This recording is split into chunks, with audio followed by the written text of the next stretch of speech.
Recording.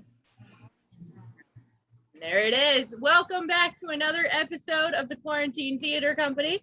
We are doing a reading of Bill and Ted's final adventure, Face the Music, tonight. So my buddy Hunter is back as Ted with that creepy Beetlejuice photo. I will be back as Bill. We have Erik doing most of the heavy lifting as scene description. We have Anne, who is going to play my daughter, Thea. Jarod is going to play Kelly. Logan is playing Death again. George will be playing Dennis, and no mistakes were made in this casting. We're going to introduce Craig in his first adventure with us. He is going to play Ted's daughter, Billie. And Rudy is back as Chief Logan. Captain Logan has gotten a promotion. Everybody's going to do some extra parts, some extra lifting tonight. So, Erik, when you're ready, let's make Rufus proud. Bill and Ted Face the Music. Written by Chris Matheson and Ed Solomon, because no one else can do this dynamic duo justice. Fade in. We hear a steady beat at the pace of a heartbeat. Gradually, we hear the strings of the guitar join in.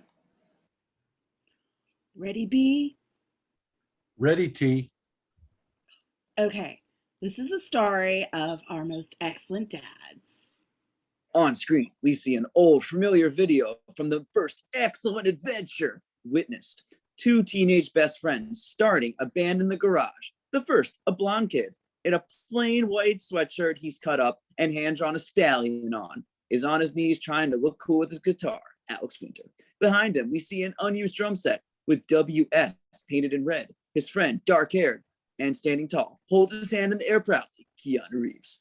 The Wild Stallions mural on the wall is prominent. I'm Bill S. Preston, Esquire. I'm Ted Theodore Logan. Standing together now, they do a single stroke of the guitars that they aren't actually playing. And we're Wild Stallions! On screen, the friends suddenly freeze together, and we notice someone is watching an old VHS tape on the small TV.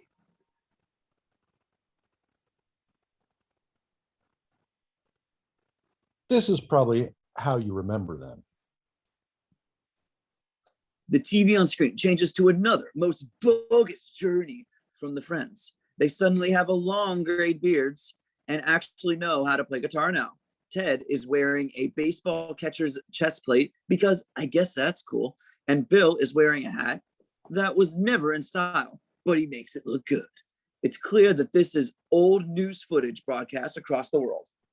Let's rock! They're joined on stage by a pale-faced bass player in a long black robe. Don't fear that guy. He's cool. Sooner or later, you'll dance with the fool. There are also two little Martians playing bongos. Stay, son. We hear the guitar pick up again. Matching the enthusiasm of the men we see on stage rocking out. And this was probably the last. In the old footage, we see Bill and Ted high five. Begin montage. Bill and Ted high-fiving on a magazine cover. Sold out stadium shows with everyone's faces on giant banners. Even some giant Martian dude. Photo shoots on Bill in his traditional green plate. Bill in his red happy face jacket with On Top of the World visible. Topping the Billboard charts. Wild Stallions, Those Who Rock debuts at #1. Album covers the entire band drenched in shadows with flaming backdrop and smoke clouds that resemble two stallions. And another with just two gold stallion heads.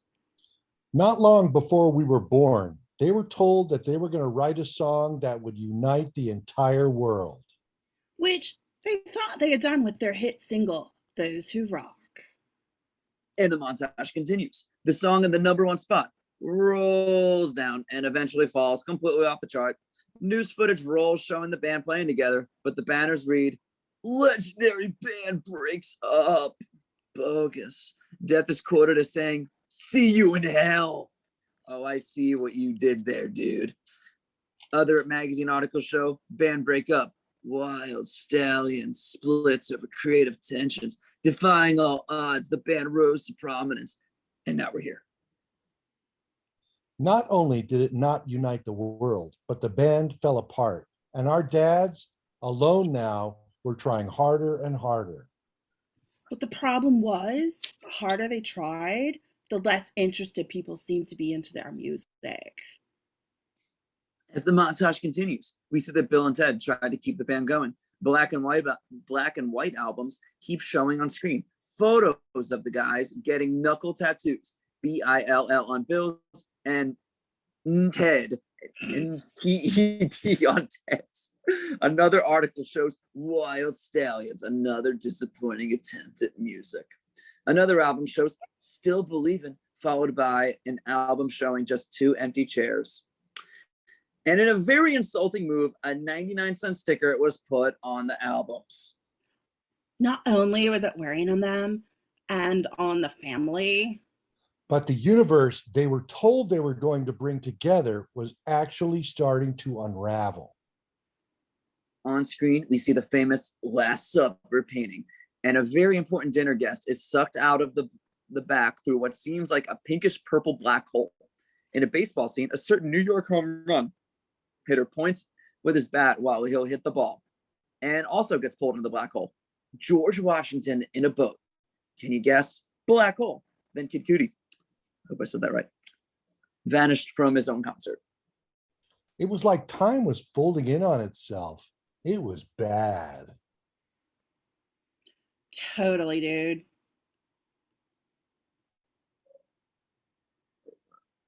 Oh, there we are. Kid Cudi was suddenly thrown into the Last Supper while George Washington was now at bat and Babe Ruth is on the boat. You can guess who made it to the concert.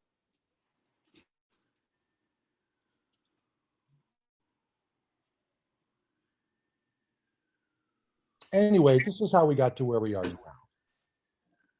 Kid Cudi, got it. Cut to outdoor park area. White tent set up with no guests, dropping from the sky, looking like balloons, but falling like bricks are the words, Bill and Ted face the music. They burn the ground just a bit like a rock and roll show should. Hello, friends and loved ones.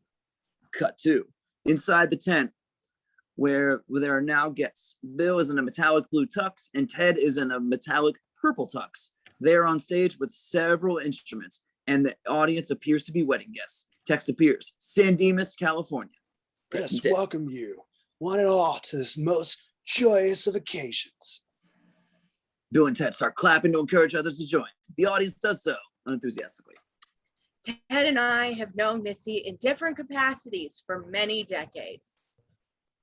Close up on the wedding couple. The groom is in a gold metallic suit, and behind them is a banner that reads, Congratulations, Missy and Deacon. Cameron returns to Bill and Ted. First, she was our babysitter when we were 10. Then we both invited her to prom when she was a senior and we were freshmen. 2 years later, she married my dad, and Missy became mom. After divorcing Bill's dad, she married my dad and became my mom. Pan to Ted's dad, who must now be divorced since Missy is the new bride. Chief Logan is slumped in his chair and politely depressed from this event. Why are you there? And now she's marrying Ted's little brother, Officer Deacon Logan. Oh God. Camera zooms in on a kiss between the bride and the groom, then cuts to Chief Logan, still happy about any of this.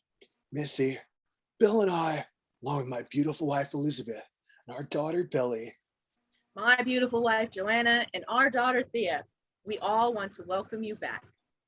with open arms. This happy event would seem to make Deacon his own father-in-law, Ted his own uncle. Not to mention making my dad his own son. Quietly, Deacon laughs as he looks at his dad. Wow. Though Missy clearly isn't sure why this is a topic. Chief Logan also doesn't seem to understand the point of bringing this up at all. And with that beautiful thought in mind, we wish to present you with the matrimonial offer, a sneak peek at a world premiere of our newest sonic creation.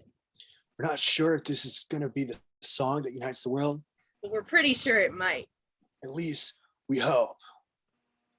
Bill and Ted share a nervous look while the audience stands and moves toward the stage.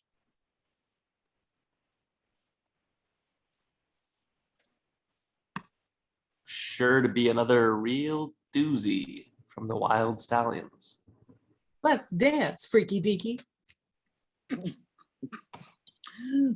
Missy and Deacon begin making out in front of Chief Logan, continuing his torture. You got it, kissy missy. Oh, your dad used to call me that. Oh, I wasn't aware of that fact. ugh. Missy pulls an awkward Deacon away from his dad to the dance floor, while Chief Logan looks confused or disgusted, or probably just both.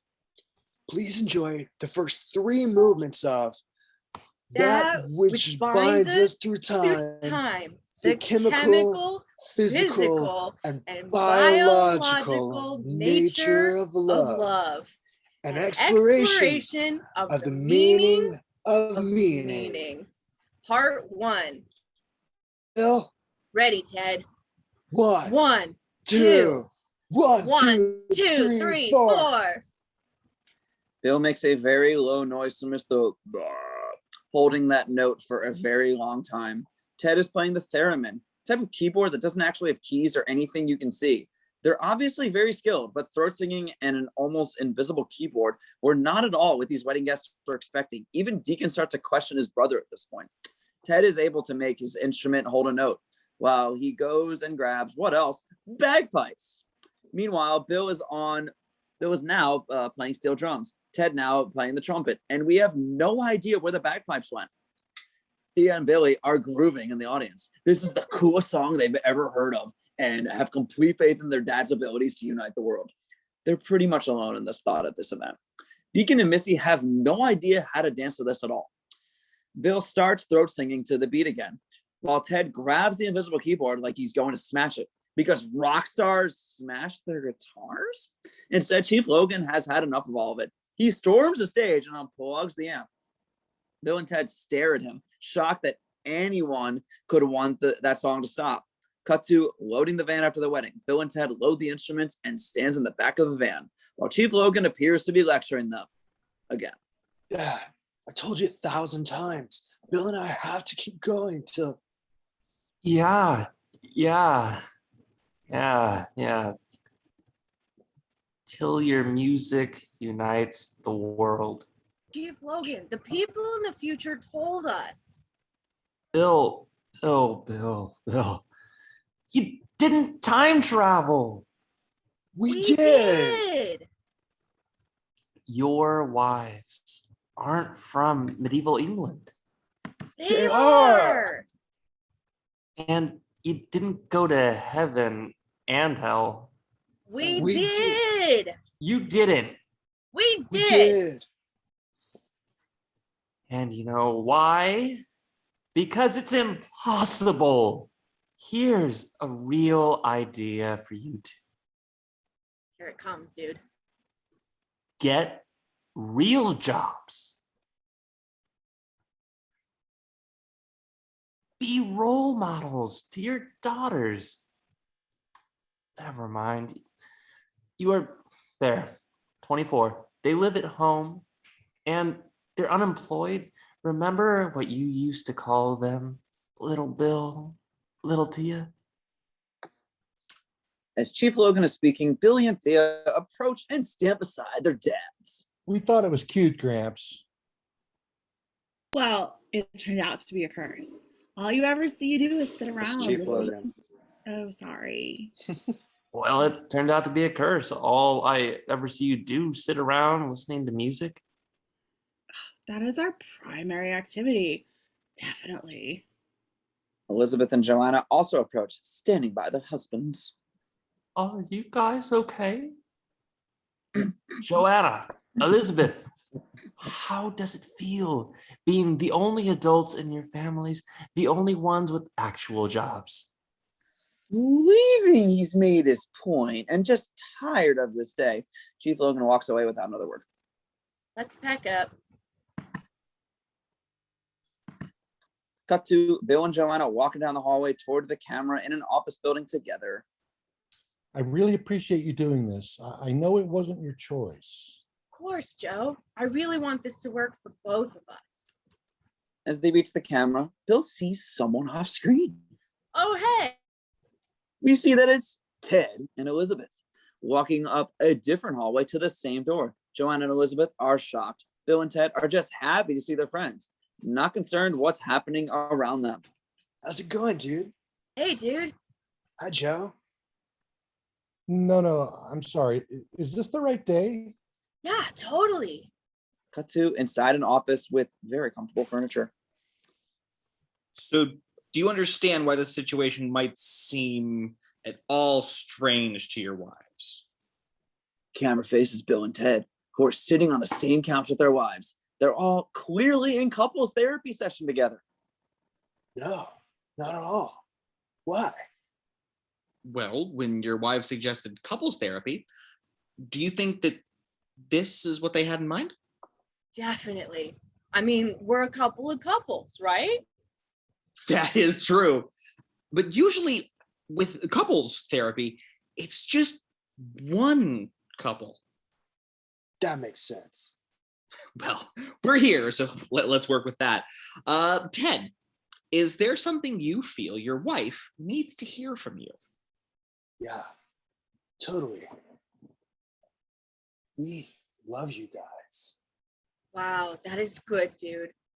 In a way, yes, it is great to feel loved. But do you understand how that might sound strange to your wives? I'll shoot this at Bill. No, I mean, we love them. We love them. Yeah, we do. It's the we part. Ted, can you say the same thing, but instead of we, say I in the sentence? Oh. Yeah, of course. Oh. I and Bill love you and Joanna. Dude, with all due respect, I don't think you're quite getting this. Oh, goodness, dude. I'm gonna do one. Yes, go for it, dude. Joanna, from the very bottom of I and Ted's heart, I and Ted totally love and worship you and Elizabeth. Awesome, dude. Aw, thanks.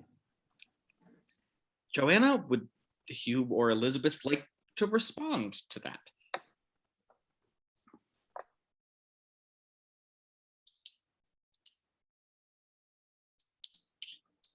Guess not, dude. Your wife, Ted. Get her in line. It's been tough for us at home, you know? It's been so hard watching you beat your heads against the wall for 25 years. And I'm not sure how much longer we can keep going on like this. What? Bill and Ted are noticeably shaken by this news. They look to Dr. Wood for answers. Well, Bill, Ted, I'd love to spend the last part of the session with your wives. Alone? Yes, alone. Bill and Ted look very nervous about this. Their wives convince them to meet them back at home. Joanna hands Bill her keys, and since he clearly forgot, and they awkwardly leave the room. Cut to Bill and Ted driving into the driveway. They're neighbors. Bill lives on the left while Ted lives on the right. It's a nice cul-de-sac and nice houses, so their wives support them well. Dude, did you know they felt that way? We have to fix this. Thing is, they're right, Bill. They're princesses. The guys get out of the car parked in Bill's driveway to walk over to Ted's house. Yeah, we pulled them out of their lives to be here with us. And they didn't come all this way for this. That's why we gotta keep working, dude. But isn't that the problem? Yeah, but it's also the solution.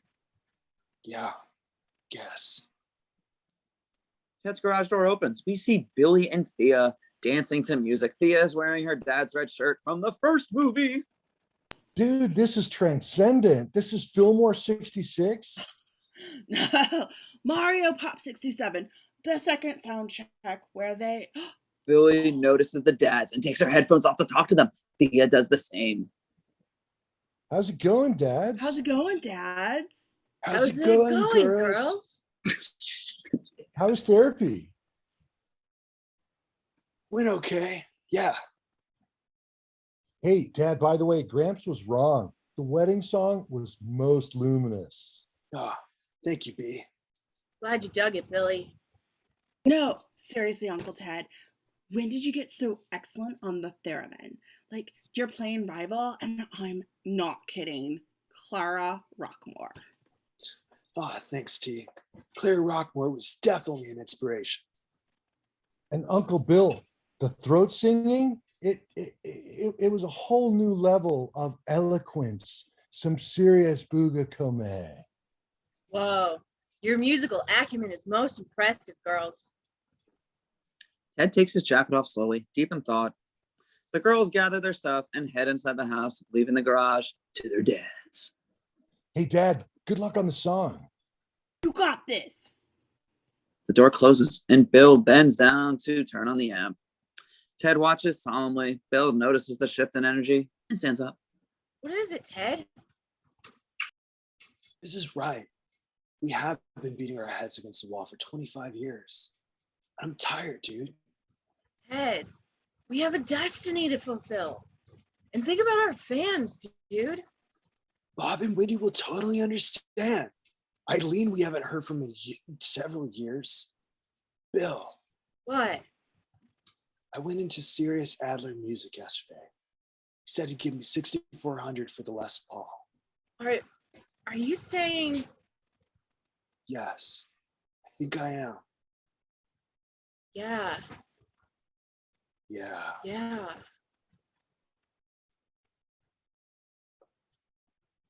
Yeah. Bill and Ted are now are both sitting on amps, now staring at the ground in silence, trying to accept this. They sit briefly until they see a purplish dome appear in the middle of the street. It turns into a booth with round corners. Whoa. Whoa. Bill and Ted jump up and head toward the street. I mean, how can you not? Inside, Thea approaches a window from inside as she can see the same thing appear. Dude. Dude. Billie approaches the window with a bag of Cheetos. Hashtag not sponsored. It's the future. The booth opens up and a sleek woman in a futuristic outfit, Louise, and sunglasses steps out, Mabel. She begins to approach Bill and Ted on the driveway. Greetings, my excellent friends. Do we know you? I'm Kelly. Wait, you're Rufus's daughter. I am, and I've been waiting to meet you my whole life.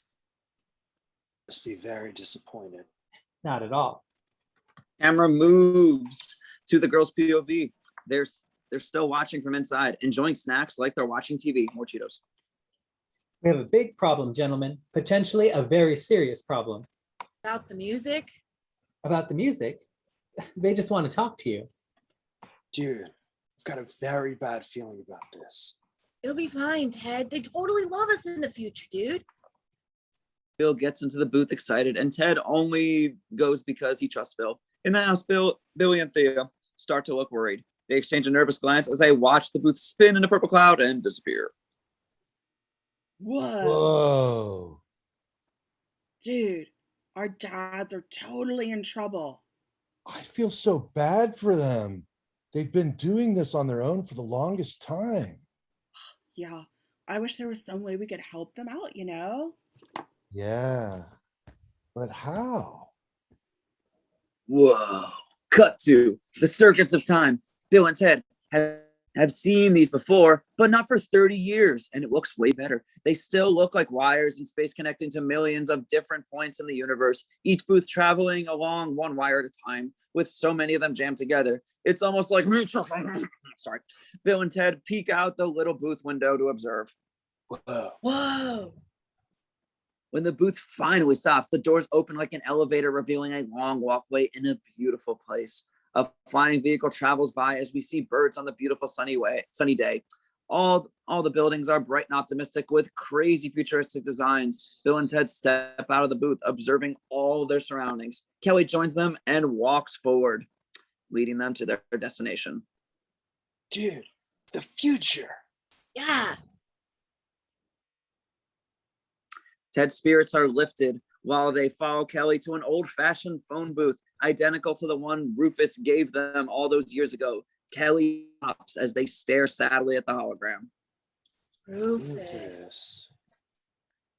Greetings, my excellent friends. What you're looking at is the original phone booth that I used in my first visit to the great ones back in 1989. The prophecy tells us. Gentlemen, Her tone indicates they need to move quickly to their destination. Though all Bill and Ted want to do is hug Rufus like I do. It's clear they've missed him as much as we have. Oh, thank you. Reluctantly, they agree to continue following Kelly, leaving the Rufus hologram behind. In a very Ted-like moment, Ted waves at Rufus with a look that he can hopefully return later, but knows he's on a very important mission first. Bill and Ted follow Kelly to a bright and open platform where the leaders float above them, waiting for them to arrive. Bill and Ted, step forward. How's it going, great ones? It's good to be back. What have you got to say for yourselves? Be excellent to each other. And party on, dudes. 25 years ago. What? Bill and Ted are confused. This has always been the future that loved them. With great music comes great mottos, but no one here is impressed by it. Wild Stallions played a concert in the Grand Canyon. That's true. 1 month ago, you played the Erik's Lodge in Barstow, California, for 40 people, most of whom were there because it was $2 taco night. Whatever the hell that means. Well, yeah, we We did. did. You were supposed to unite the world in a song. It was Taco Tuesday. Bill and Ted hang their heads in shame. Doesn't she know they're trying? They lift their heads to face the great leader and hopefully the solution.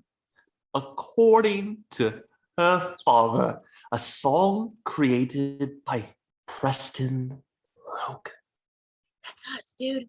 Yeah.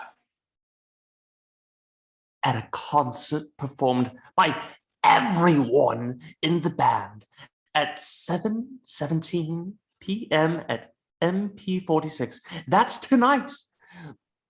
We'll save reality as we know it, uniting humanity across all time. Wait, I'm sorry. What? Did you say reality as we know it? This is the moment everyone remembers. This was released in 2020, and the world was really weird and scary. Everyone wanted reality to be saved, and Bill and Ted hadn't written the song yet. Can Bill and Ted save the world? Yes! Bill stares in shock while Ted looks down at the ground. Jeez, they beat themselves up enough. Can you give them a break, please? Travis? Bill and Ted share a look of acknowledgement. Oh. The great leader waves her arms, and 2 guitar display cases from left to and right join together behind Bill. Their original guitars on full display, as well as many other options. Whoa. Whoa. We need to hear the song in 73 7 minutes and 25 seconds. You have everything you require. Bill goes to ask a question when he's cut off. Get to work! The leaders disappear as Bill and Ted turn to discuss what just happened.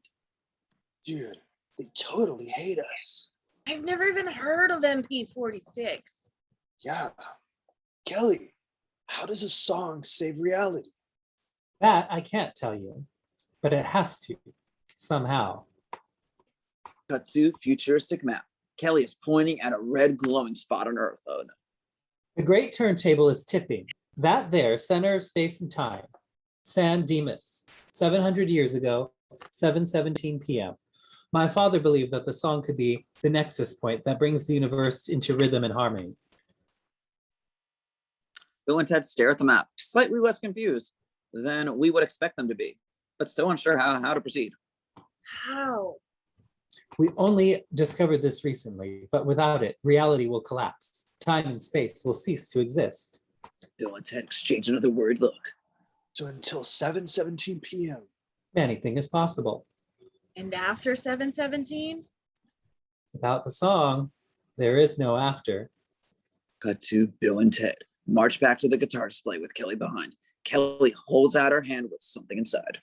This was my dad's. He'd want you to have it. It'll help keep track of time in San Dimas.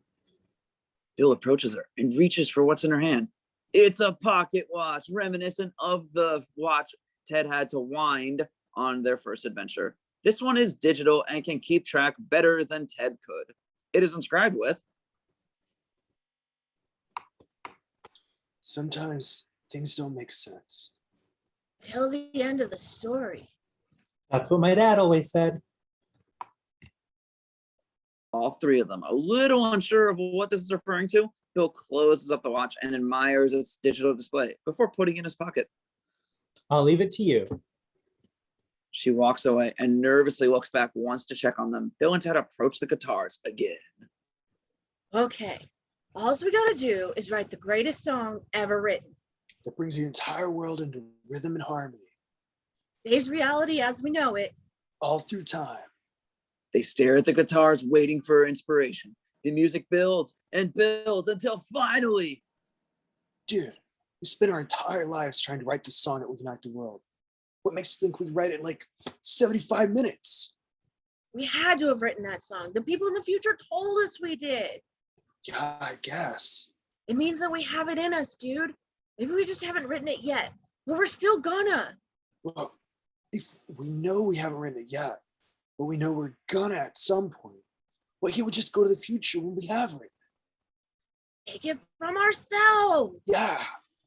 Ted, you have had many counterintuitive ideas over the years, but this is by far the most counterintuitive of them all, dude. Except, won't that be stealing? How is that stealing if we're stealing it from ourselves, dude? Excited, they both run off. Cut to the same platform they arrived on from the opposite end. It's dark now, so apparently it took a long time to come up with this idea or find their way back, even though it was a straight line. I hope it still works. Yeah. The guys head down to the platform toward the Rufus telephone booth. How far in the future you think we gotta go? Depends on when we think we wrote that song. Let's be conservative. Say 2 years? Sounds good, Ted. Reaching the phone booth, the guys walk inside. They're very familiar with this model. Bill goes directly to the circuits of time, which looks like the phone book. Then, once we get the song, we go back home to right before we left. Then what? Unite the world and save reality, dude. Bill dials the number he finds, and the booth doesn't light up. He gives it a good smack, the way we all made technology work in the 80s. And it lights up. The guys get excited. Bill, my friend, Yes, Ted, my friend. I have a feeling things are about to change in a most outstanding way. I could not agree more. Excellent! Ted closes the booth door, and it finishes lighting up. And finally, they do some air guitar. One more. The booth is pulled into the circuits of time quickly and travels to their destination. It seems that the older model was taken out of commission for a few safety hazards, though. Bill and Ted are thrown from side to side and mildly electrocuted repeatedly. In the future destination, the clouds open and drop the phone booth like a stone. They crash into the ground screaming and make their way out of the booth. Whoa. You okay, dude? Yeah, you? Yeah, let's go say hello to ourselves. The booth seems to have dropped them at a truck stop restaurant with not much else around. The guys head in and look for the performance area. As they approach, we see what says open mic night and can hear music inside. Wait, are they playing Those Who Rock? Here? Walking into the dimly lit bar in the middle of the afternoon, there are a few patrons, but not many. Bill and Ted see their future selves on a very tiny stage as they finish Those Who Rock. Future Bill and Ted try to get the audience to clap along, and literally no one joins. That's when future Bill and Ted see their past selves and tells Ted they need to go. Unplugging their guitars, they run out of the side door right next to the stage. Present day Bill and Ted just stare confused. Why are they running? Present day Bill and Ted run back the way they come toward the other side. Future Bill and Ted run in the other door. Don't look, they won't see us, dude. Bill, wait. Bill and Ted start to chase Bill and Ted. Following future Bill and Ted through the hallway, present day Bill and Ted are super confused. Hey, Usses, stop. Future Bill and Ted reluctantly stop. We see the future Bill is wearing a short-sleeved button-up and an unfashionable goth hat, while future Ted is wearing a leather jacket and a bandana on his head. Did they think this was a good look, or are they just out of options in the future? Probably. Slowly, they turn to face their past selves. Future Bill pretends to be shocked to see their past selves. Oh, hello. We totally forgot you were coming. How great to see you. What are you talking about?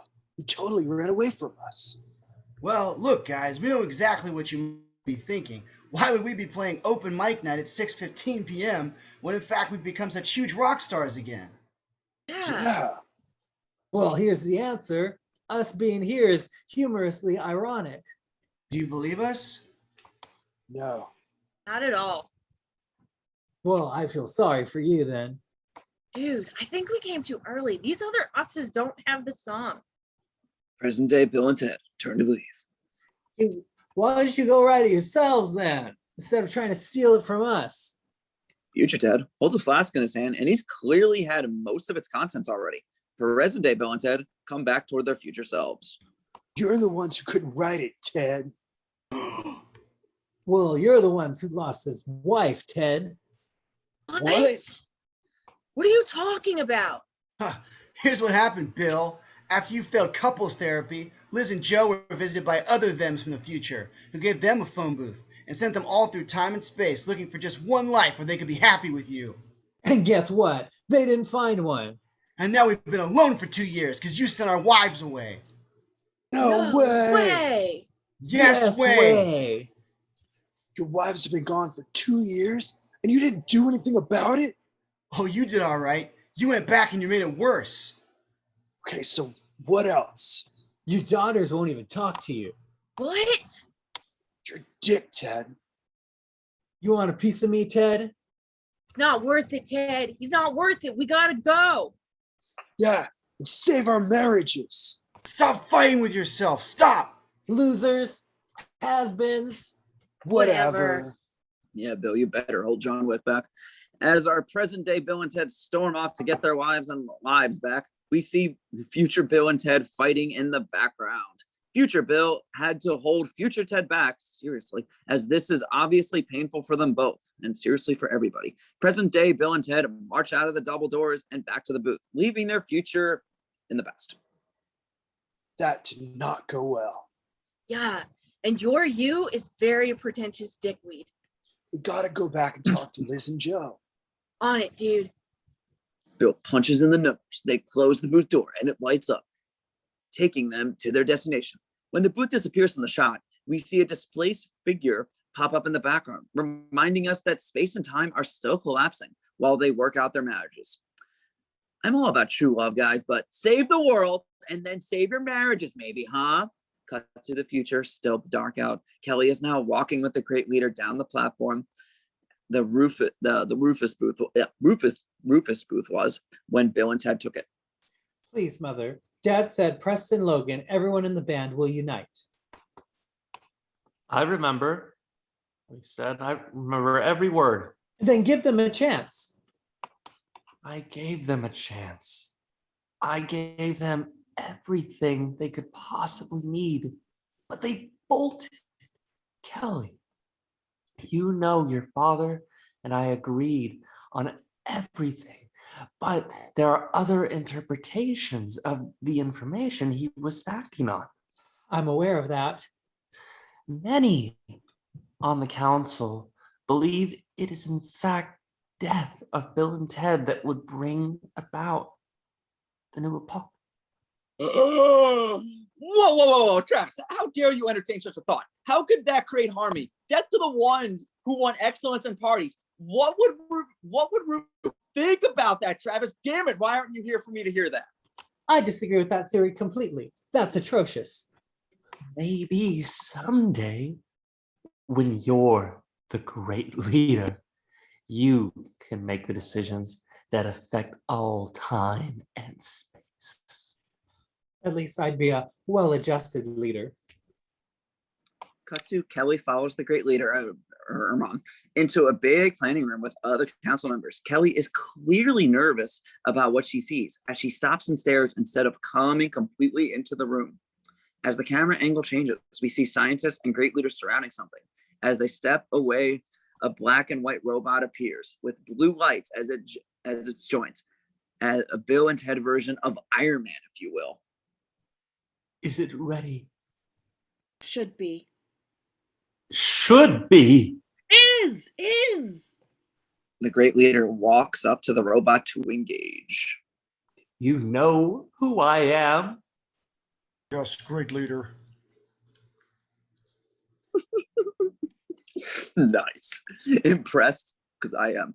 The great leader looks back at her daughter to acknowledge this is the plan. Kelly steps back in horror, realizing what she's indicating. You know what to do. You must not fail. Must not fail. You rock, George. Suddenly, metallic pieces looking as if they were made of the same material as the robot form behind the robot. Briefly, they make the appearance of wings like an angel, but no one finds this to be a heavenly presence currently.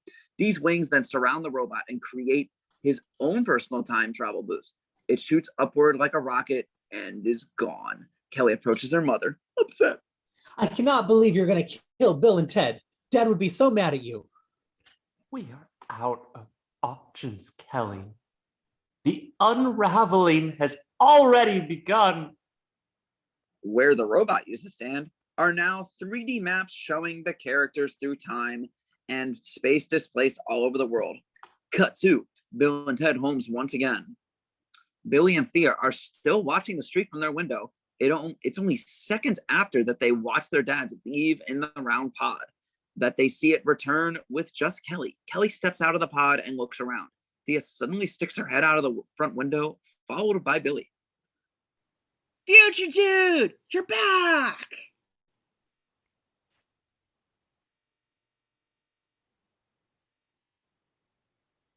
Shaw, Kelly? I'm looking for your fathers. Have they been here? Billie and Thea exchange a worried look and bring their heads back into the house. Quickly, they run out of the front door to Kelly. Where are our dads? They're in a tribulation, aren't they? They are. Look, you didn't see a scary-looking robot from the future here, did you? Oh, what? No. Billie and Thea start looking around the neighborhood as if the robot will jump scare them soon. In case you were wondering, yes, Billie does still have her Cheetos. My mother, who overreacts to everything, just sent one here. Our dads? Don't worry, I won't let that happen. Well, we're trying to help them too. Hey. Oh God, this pod can go like anywhere, right? Like all throughout time. That's correct, but I need to stay. My guess is that my mom's emissary will be looking for them here. Well, Thea and I were going to help our dads with their music by putting together samples for them. Yeah, but now it appears we can put it together an actual band. I mean, it's just them. They're all alone. Hey, so do you mind, like, while you stay and wait for the scary looking robot, you could like show us how to use the booth? Kelly, unsure, hesitates. Cut to blue streak from the sky, slams the phone booth into a parking lot. We hear Bill and Ted, whoa, inside as they land. Whoa. Oh. Thank you. The door opens and they quickly step outside the booth, breaking almost to a run instantly. We got to remember to make it better, not worse. Yeah, I hope they're still there. Cut to shot of Joanna and Elizabeth still sitting on the therapist's couch.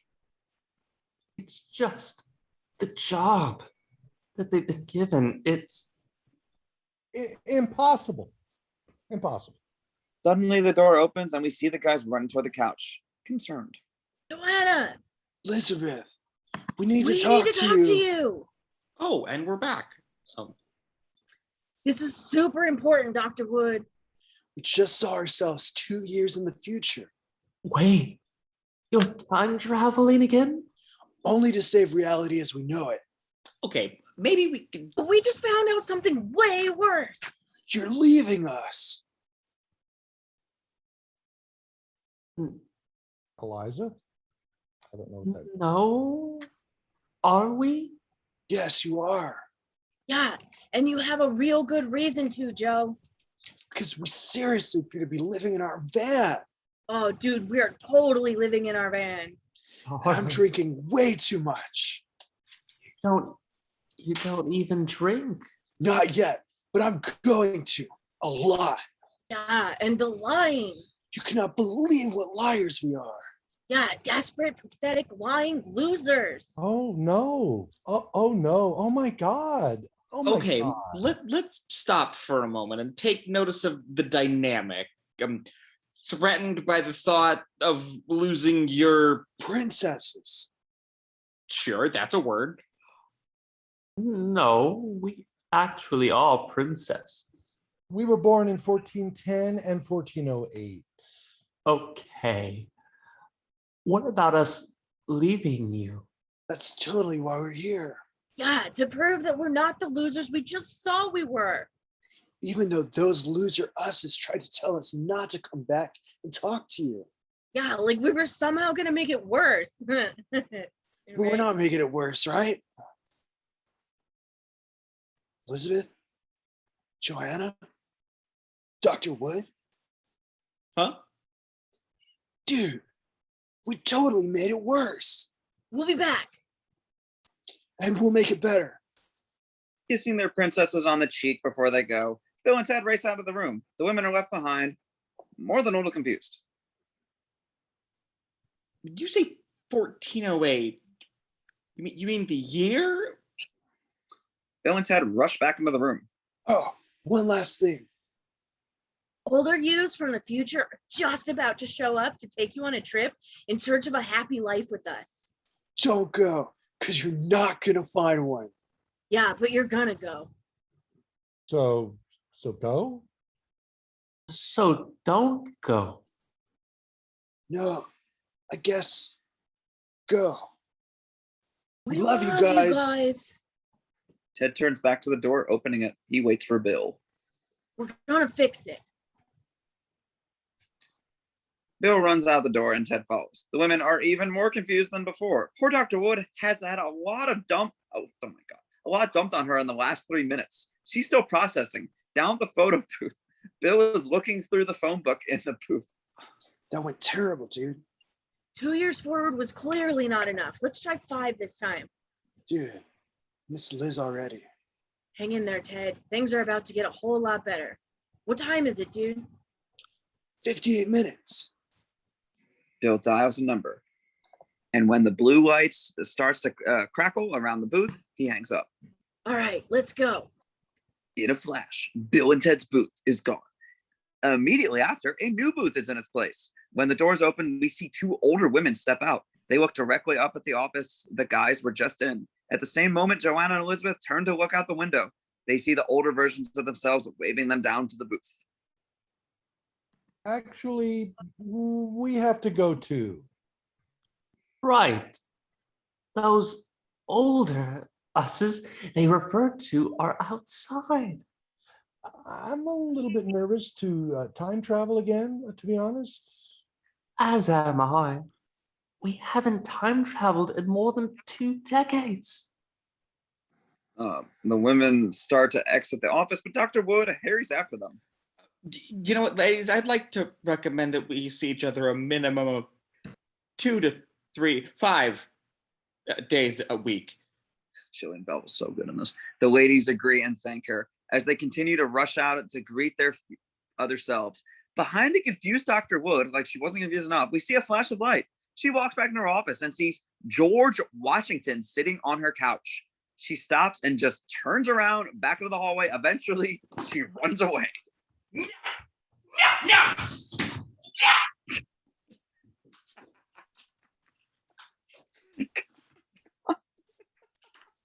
Kudos. Amazing. Cut to London, 1967. Another blue flash, clearly from a phone booth, streams down, and we see the future booth fade into view. It's been spinning, so when Billie and Thea are revealed, they stumble out. Ah, it worked. Most indubitably.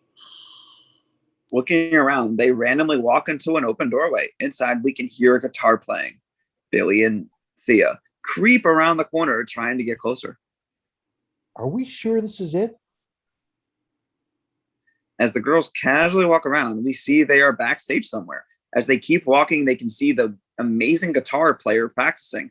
Thea is in shock, just staring, while Billie gets out her iPhone to film. At least we know the camera works in alternate decades. Sweet. She probably can't make a phone call with it, but the music app still works, right? Cut to the girls backstage, almost hyperventilating like most fangirls at a teeny bop concert. Wow. As the guitar player walks by them, they excitedly follow. Excuse me, Mr. Jimi Hendrix? Can I just say it's an honor to be in your presence, dude. I mean, Electric Ladyland, what can we even say? Who are you two? Wilhelmina, Billie S. Logan, and Theodora Preston. Yeah, we're here for our dads to help them unite the world. Like, no exaggeration, literally unite the world. By putting together a killer band for them, and we had to start with you, dude. So, question. How would you like to be a key part of this epochal song? No. Jimmy, no!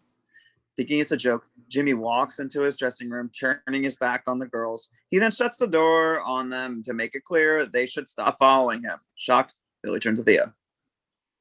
Dude, we have to have Jimi Hendrix. Yeah, but how are we going to get him to be in a band with people he hasn't even heard of? Well, okay. Like, who's somebody he's heard of?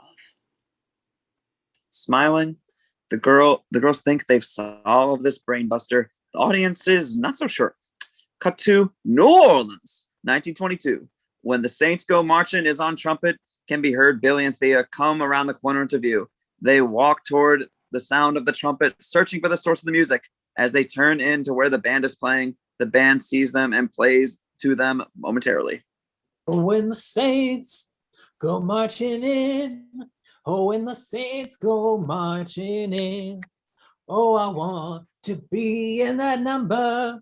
Oh, when the Saints go marching in. All right. Can I help you, young ladies? We're so sorry, but please excuse Mr. Armstrong, sir. Might we have a word with you? The ladies bow to him like he is royalty, because seriously, I mean, he is kind of is, but they're still a bit over the top about it. Cut to Louis Armstrong is holding Billie's iPhone, squinting at the video in his hands.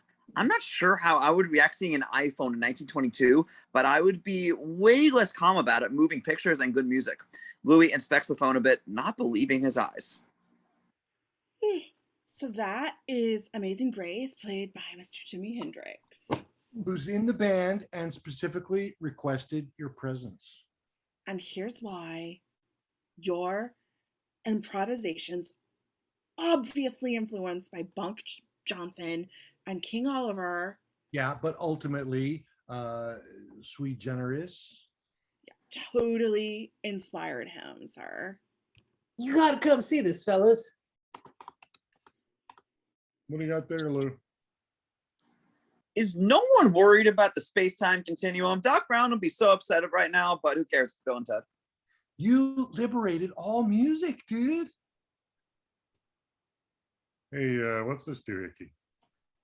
The band gathers around as they all study the tiny moving picture. When they smile, the girls smile because they know they may have just gotten their first member of the ultimate band. Cut to a huge mansion on a peaceful day until suddenly a blue streak slams Bill and Ted in the phone booth on the ground. This is San Dimas 2025. Damn it. We did it, dude. Look at where we live. One song did all this? The guys start heading to the front door quickly. What if it wasn't just one song? What if after we wrote it and saved the universe, a dam broke and the songs just kept coming and coming? Oh, yeah. San Dimas High School football rules. Inside the house, they hear rock music playing. They peek in the front door and share a look. Stepping inside, Ted closes the door behind them. Straight ahead is an outdoor patio where the future Bill and Ted are awaiting the present Bill and Ted. Future Ted is wearing pigtails and a top hat, among other interesting wardrobe choices, while future Bill has let his hair grow past his shoulders, and he rocks the bohemian non-chic style. After they all say hello, Bill and Ted join Bill and Ted outside. This time we were expecting you. Yes, and unlike those sad open mic blokes from 3 years ago, We are now finally able to muster some compassion for them. we actually do have The the good. goods. Love you, George. Future dudes and our hero glasses of champagne. To your futures. We did it, dude. Yeah. Cheers. Cheers. So, why do you both have English accents? Ah, funny story. The future Bill gestures for everyone to sit around the table, so they do. Once Bill and I were knighted, things got so good with Liz and Joe that we decided as families to start summering in medieval England. And I suppose it just bloody well rubbed off. Yeah. And I can't say how chuffed we are about it. Oh, Oh, that's such a relief. relief. I must say, as much as I dislike the previous us's, I like these us's. Yeah, I don't have a big problem with that other me, but I do like this other me even more. Future Bill and future Ted share a glance. Enough talking, mates. Are you ready? For everything. Future Bill stands and puts headphones on Hero Bill's head, while future Ted does the same to Hero Ted. To change? Whoa. Whoa. Whoa. Future Bill and future Ted sit back down and refill their drinks. Through the headsets, Hero Bill and Ted hear what we assume is an epic, life-changing song. Unbeknownst to the guy, a black SUV is pulling up out front. When the song is over, Bill and Ted remove their headphones. That is truly the most amazing song I have ever heard. It's great. Honestly, I wouldn't have thought we had it in us. Ah, but you do. Future Bill grabs a CD we assume that song is on and hands it to Hero Bill. Ted also stands and walks toward the doors with Future Bill. And now it's time To get it out to the world. Future Bill and future Ted open the doors inside while Hero Bill and Ted share a mini air guitar. Excellent! Everyone walks inside, excited. I'll never forget you, Sir Bill. Right back at you, Billy Boyo. Bill and Bill hug again and again. So long, I guess. And thanks. Yeah, so long. Tally ho. Future Bill and future Ted excitedly wave goodbye to their former selves, while Hero Bill and Hero Ted try to head back to the phone booth to go back to the current time. Marvelous. Future Bill and future Ted share a look and exit the room. Gracefully, elegantly. What were they doing, really? Why are you acting so weird with yourself, dude? I don't know. I always seem to act weird with myself. Yeah, you do. You gotta get over that, dude. We got the song. Bill and Ted high five and head out the front door just as someone else is walking up the steps. When they come face to face with this person, they actually see exactly who it is. Dave Hey, Grohl! Dave is carrying luggage and seems very confused about the two dudes leaving his house. He probably hired house sitters, but he's pretty sure it wasn't the masters of the air guitar. Who are you guys? What are you doing in my house? Bill and Ted slowly figure out what's happening as they back into the house and close the door on Dave Grohl. The dude probably has a key. Oh no. No, no, no, no. No, no, No, no, no, no, no, no, no, no, no, no, no. no. They begin running away from the door. Meanwhile, future Bill and Ted are in another room changing. Once the top hat and long hair are removed, and some shirts unfortunately unbuttoned, we see that time has not treated future Bill and future Ted as well as they might appear. They lied about their appearance and the fancy accents. Now we wait for those other us's to go back and change everything. To our lives getting a whole lot better. Ted, seriously, slow down the vodka, dude. Despite him, future Ted takes another drink after John Wick. I can't blame you. Then Hero Bill and Ted run in on them. Guys totally lied to us. Why haven't you taken this song back to San Dimas? Maybe because it's not our song. Poppycock! It's Dave Grohl's. And he's outside right now calling the cops. Ted, I told you Dave Grohl came back this week. Totally thought he came back next week. What were you guys even thinking? Just because you came up with a great song. And Dave Grohl did. It doesn't mean we should be punished for that. Hero Bill and Ted share a look with certainty before. Not gonna do it. Bill chucks the CD on the floor near future Bill's feet in defiance. It's your only chance to get our wives back. You were lying about that? You were lying about that? Of course we were lying.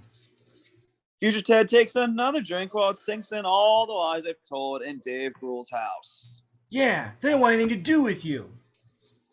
Because they traveled all through time and finally realized you're losers. Yeah, because you make bad choices. Reaching into his bag, future Bill, not Ted, pulls out a gun. Yeah, that's right. There's a gun in a Bill and Ted movie, and it's not John Wick holding the gun.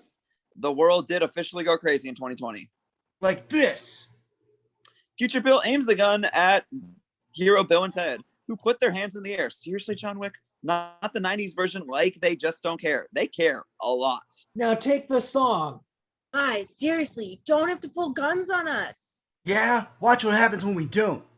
Future Bill lowers the gun, so it's not aimed at our heroes. Immediately, Bill and Ted turn to run away. I guess Hero Bill and Ted. When they hear the gun click again, they freeze and raise their arms again once more. They turn back around to face their future selves. See? I have to admit, Bill, you were right. Ted, you have to do it. Yeah. Our life is hell. Yeah. And if you don't go back and change it. Change it. Hero Ted pushes his future self away. Yeah, John Wick, Neo. Sweet. Future Ted falls into future Bill, who yells. Bill and Ted run away again. Out front, sirens blaring. Many police cars show up because, well, it's Dave Grohl. Ironically, though, Ted's dad, founding officer, and he's not happy by this incident at all. Oh, yeah, and Ted's brother is now a cop, too. This ends now. The lies, the delusions. I'm done with him. I'm done with both of them. You're not going to kill Ted, Dad. He broke into David Grohl's house. Dad, slow down. We don't even know the whole story yet. David? Really? Still running for their lives inside the house, Bill and Ted are around a corner when they suddenly stop because their future selves are facing them in this hallway. You can't get away from us, Bill and Ted. Ted, they're right.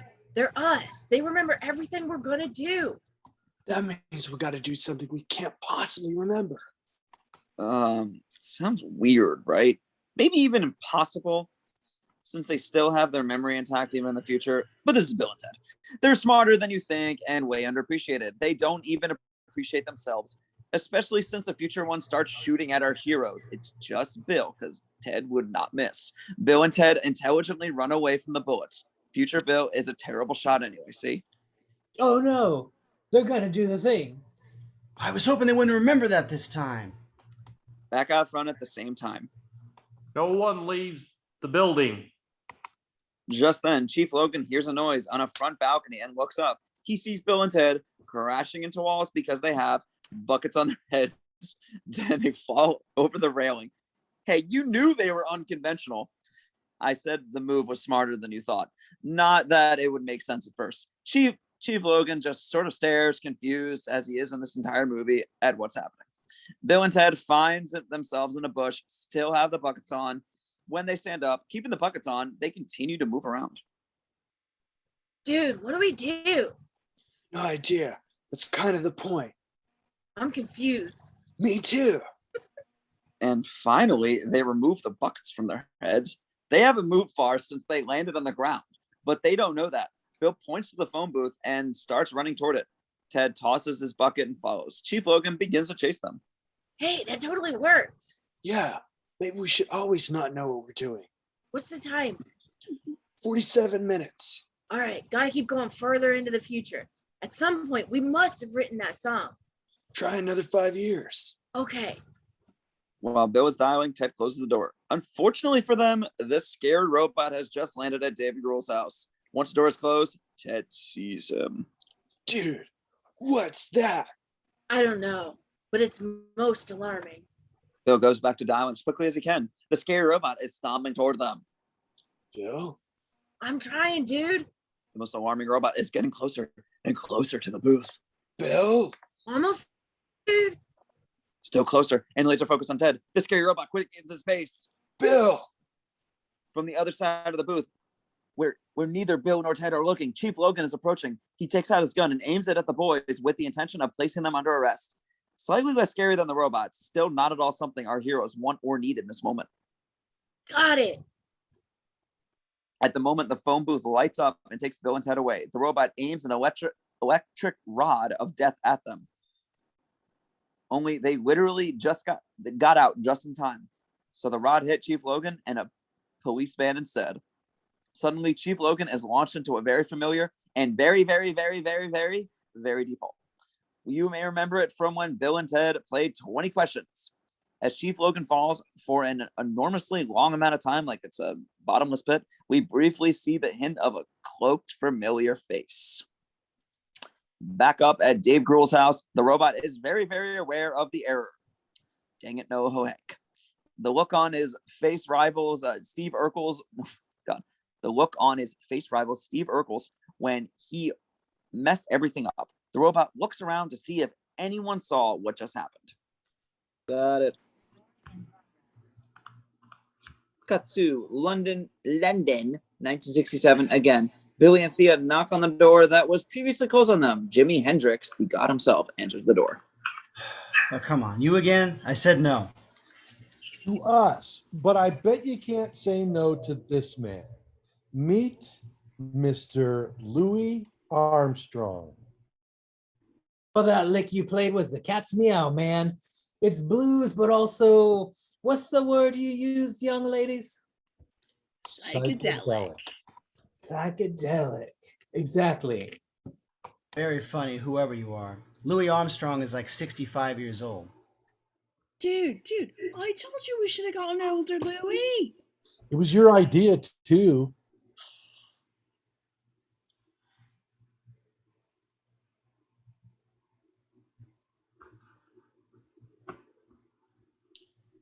What? Rufus. Jimmy starts to walk away. I was muted, my bad. Down the wall, and Louis follows them. Eventually, the ladies follow too. Well, the ladies picked me up in 1922, Jim. Which supports both that we're putting together a most extraordinary band. Yeah, and we're going to do so by traveling all throughout time. Come on, give me a break. When the words won't convince a master of music, you turn notes. Louis Armstrong takes his trumpet out, and begins playing. The song echoes in the hallway and serves as a magnetic pull on Jimmy, bringing him into the frame. Oh, he dug that jive, didn't he? Cut to Vienna, 1782. Exiting the futuristic photo booth, we can see the group is mid-conversation. Potato Head Blues? What kind of title is that? A definitive one, Mr. Armstrong. So what you all saying is that you love a song that I wrote in my future? Which is in your past. But we're all here in this present. Which is actually the past. Exactly, gentlemen. Fascinating. Inside, we hear a familiar Wolfgang Amadeus Mozart tune. Hey, Mozart, now we're talking. Inside, the tune continues while Jimi connects his electric guitar to the phone booth, which acts as an amp as needed. While inside, the man at the piano wears a powdered wig and calmly presses each new key. An electric note starts to ring in his ears, giving him pause. Although Jimi takes a few liberties with the song, it's clear he's playing what the man inside was playing, and playing it ridiculously well. Apparently, the piano man thinks he's hearing things, or it's a joke, because he goes back to playing the piano. But Jimi is relentless in the best of ways. He goes note for note, beat for beat, and plays an amazing duet neither of them thought possible that morning. When the song is over, Mozart, yelling and drumming, goes outside to see who would dare to try to play his song. Although we see Beethoven in Bill and Ted's first adventure, which was most excellent, Mozart seems to embody the confused Napoleon who had no idea he was about to have an amazing day in the future. Hey, Wolfie, I'm Jimi. Cut to Bill and Ted's future, San Dimas 2030, as the phone booth slams down in blue electric light on the dirt. Dude, the future totally sent a killer robot after us. Boy, we gotta find the song, dude. Seeing a metal door and hearing a beat behind it, Bill and Ted cautiously walk through it. All they know is their future selves are nearby. They have no idea where they are. Well, they do know it's not Dave Grohl's mansion. They clearly missed the hint of barbed wire when they came down. As they walk through the door, they're walking through a haze, keeping their future a little bit of a mystery as they walk toward it. We can hear chanting to the beat. Hopeless, helpless, dying breath. Helpless, helpless, dying breath. This can't possibly be the song, dude. Pain. Pain. Death. Death. Welcome to the end. Yeah. No way. Enough. Stop. Seeing future Bill and Ted is a strange feeling. Neither is wearing shirts, but neither is embarrassed by that this time. They're wearing orange prisoner pants, and it's not a flattering color. To say they have muscles is an understatement. These dudes are in their 50s, but could lift a truck now. I mean, Keanu probably could. Ted has kept their hair short, but grown a beard. Amongst many tattoos, we see wearing excellent on his chest, while a bald Bill wears wild stallions on his. They also put Enos on his belly because reasons. And no, we're not going to talk about the handlebar mustache. Just no. They're standing on a table to lead the chants and step down to greet their past selves. Come forward. How's it going, Bill and Ted? Ted? How'd you like our song? Is that a song? Yes. It's a little on the dark side, but you know, that's cool. Why are you guys in prison? Oh, maybe because you guys left us to take the fall 5 years ago. That's funny, because for us it was only like 5 minutes ago. Huh? So we'll be leaving now.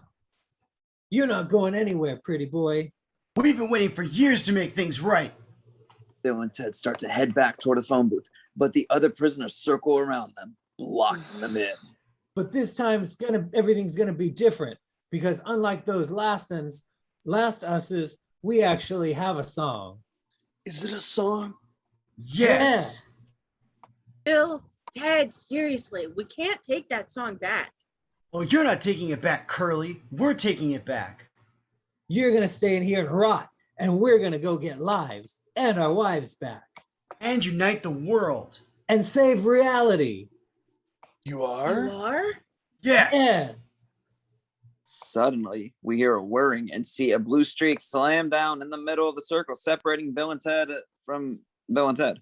We see that it's this scary robot, NoHo Hank, who accidentally sent Chief Logan down the deep, dark hole. He immediately takes aim at our heroes. Freeze, Preston Logan. You know what happens if he kills them, dude? He kills us, dude. In a selfless but selfish act, future Bill and Ted stand between the scary robot and our heroes. Hold on. You want some Bill and Ted, punk? Future Bill lays a kick on the robot, then Future Ted punches him. Then the other prisoners join in. Soon the robot is on the ground getting beat up by all those prisoners. In another view, we see the future great leader watching this happen live. Does this mean she also saw the robot shoot Chief Logan? That was not a song. You're being a rotten idiot. Since the prisoners are now surrounding the robot and the future Bill and future Ted are distracted, Hero Bill and Hero Ted make a run for it back to the booth. That was horrible, dude. Those are the worst us's yet, dude. Yeah. They did save us, though. Yeah. Returning to their booth, they're suddenly concerned. Next to theirs is another booth where the princesses are stepping out. Oh, hi. How's it going? Oh my God, is that you? Bill and Ted look back at the ride and see their future selves turn to face them. Immediately, Bill and Ted start shoving their wives back in the phone booth with their future selves because they'll be safer there. We love you guys. You gotta go. We're gonna fix it. The princesses dial a number and quickly move out of that time, where we assume they are safe and hopefully happy. Well, Bill and Ted hurry back to their booth and look through the phone book again. Dude, what now? The watch said, sometimes things don't make sense until the end of the story. So? Well, so future Bill and future Ted are now very close to the booth, wanting to steal it for themselves. Bill keeps dialing. Maybe we gotta go all the way to the end to find out, Ted. The booth shines with blue and energy and is gone. Back on the right, we see the prisoners are still lightly kicking the robot. Most non-triumphant. Hold yourself together. Oh. You're a robot. Get to where they're going next and wait. We're running out of time. Cut to China, 2600 BCE. Very peaceful woodwind music is playing as we see the slowly forming band approach the camera. Billie and Thea lead the way. They approach a figure from behind. The myth of Ling Lun turns out to be true, T. I know. And she's a she.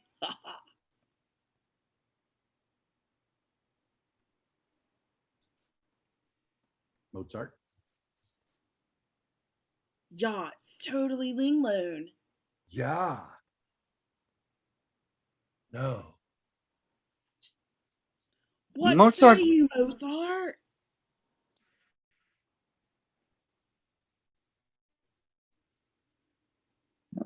Nine. Mozart slowly approaches the woman playing an old flute. She turns around to face him. Somehow, him speaking German and her speaking Chinese makes sense to these two. He asks to see her flute, and she lets him hold it.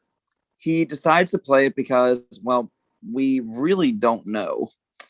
It's pretty rude to just play other people's instruments and wander away like that. And keep in mind, this is pre-COVID, so that there's that at least. Thank you for reminding me of that. Adorably, she waves at the rest of the group while he plays her flute. Hey, you want to be in our band? Mozart hands the flute back to her. Again, we can say this is pre-COVID, and well, even then it was still pretty gross. But she follows the group. Billie and Thea, high five. Excellent. Apparently, the band is now one flute player larger. Cut to North Africa, 11500 BCE. Grom. You're going to love her. Ling Lun says she's the greatest drummer of all time. The band approaches a tent and just goes inside. I mean, I guess they can't knock, but they just seem to walk in unexpected on all these people. What if she was changing at that moment? Okay, so Grom was fully dressed when they peeked in. Oh, excuse me, Miss Grom. All these people suddenly being in what Grom thought was a private tent scared her, so naturally she ran out of the back. Weirdly, Mozart chased after her and the band led him. Cut to San Dimas present day. Kelly is pacing around the cul-de-sac while on the phone with her mother. Well, I'm trying to save the world too, Mother. It's not like your generation has done that great. Seriously. Near her, Kelly sees a flash of light and figures falling out of them. The universe is continuing to collapse. And it's getting worse and worse here, if you were wondering. A dust storm comes out, blowing right in Kelly's face as we see that the pyramids now block the exit from the street. I'm sure the neighbors will complain. Is that a queen staring at them? Well, the Sahara Desert just showed up in San Dimas. Mother and Queen Elizabeth is looking right at it. No, I'm not going to tell you where I am. Because how do I know you won't send a killer robot after me, Mom? Behind her, we see a flash of blue light. As soon as Kelly notices, she turns to see what it is. Luckily, it's not the robot. Ooh. It's the future booth that has taken the girls all through time to find the most excellent band for their dads. Oh, I gotta go, Mom. Oh, this is bad. This is really happening. Before Kelly can answer, another flash happens near the band. Kid Cudi suddenly appears from his concert we saw earlier. Whoa, Kid Cudi. Cudi. Still no clue who you are, but hey, how's it going, dude? Oh, can someone please tell me what the hell is happening? Basically, all time and space is about to end. Unless their dads come up with a song by 7:17 p.m. Wait, what? We thought this was about the music. It is. It's also about the end of space and time. Dude, this is way worse than we thought. So this is some kind of error in our holographic dual field, or is it a Wilsonian loop causing a temporal singularity? Well, seems to me your classic tautological casual circuit. I don't know. Seems like textbook entanglement to me. I must say, your understanding of our dire circumstances is most impressive. You should put it to good use and help us save reality. That's great, because it is the end of space and time. Right. Mr. Armstrong, Mr. Hendrix, Herr Mozart, Miss Grom, Miss Ling Lun, and Mr. Cudi, we're going to take you to our dad's studio and start practicing.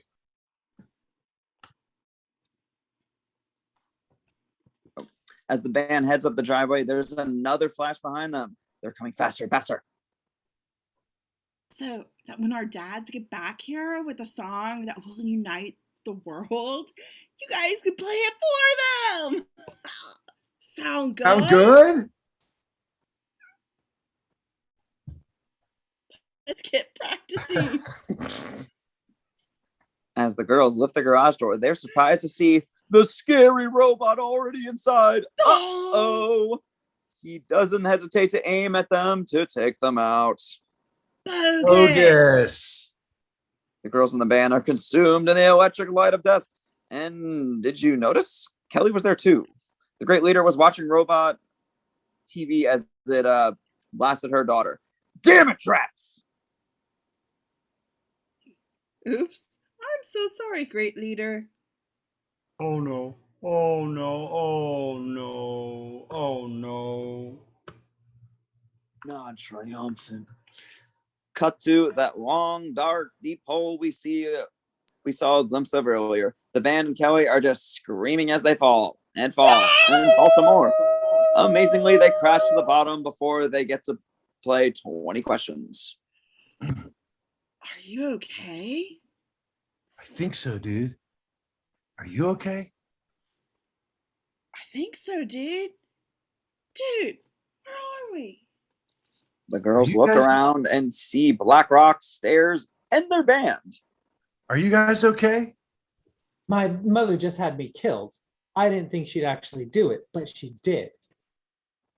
Behind Billie and Thea, doors at the top of the stairs creep open, leaking a bright red light. Creepy. Our sincerest apologies. We are here, great musicians. We just wanted to help our dads. The group climbs to the top of the stairs, where they reach a cliff. Go up to go down. Sounds about right. They peek over the edge and see a lot of fire and just generally unwanted things. Hearing the constant screaming doesn't make it any better. Was that a pterodactyl? Which we utterly failed at. Oh. Cut to San Dimas with Bill and Ted.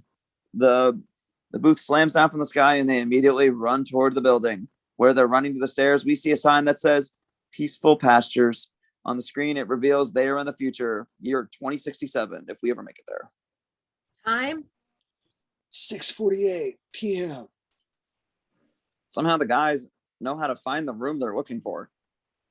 When they enter, they pause to see their future selves laying in hospital beds at this assisted living facility.